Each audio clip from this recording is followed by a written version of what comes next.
कोल्हापूर शहरात पावसाळ्याची चाहूल लागताच नागरिकांच्या अडचणी दूर करण्यासाठी लोकप्रतिनिधी मैदानात उतरल्याचे पाहायला मिळत आहे। शास्त्रीनगर परिसरातील KMT वर्कशॉपजवळील नाल्याची पाहणी कोल्हापूर महानगरपालिकेचे नगरसेवक प्रवीण सोनवणे यांनी केली। या नाल्यात मोठ्या प्रमाणात गाळ आणि कचरा साचल्याने पावसाळ्यात पाणी तुंबण्याची तसेच दुर्गंधीची समस्या निर्माण होण्याची शक्यता होती।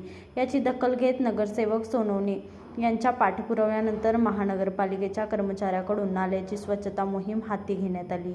यावेळी नाल्यातील गाळ, कचरा आणि अडथळे हटवून पाण्याचा प्रवाह सुरळीत करण्यात आला। वेळेत करण्यात आलेल्या या कामामुळे परिसरातील नागरिकांना मोठा दिलासा मिळाला असून स्थानिकांनी नगरसेवक प्रवीण सोनवणे आणि महानगरपालिका प्रशासनाचे आभार व्यक्त केले आहेत।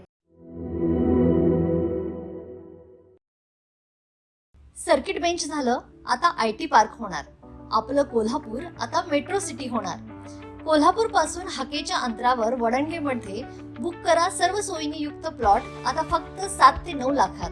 आजची गुंतवणूक हे उद्याचा मोठा फायदा असेल। बुकिंग साठी संपर्क गोमटेश डेव्हलपर्स 940453 9293 आणि 989082 9293।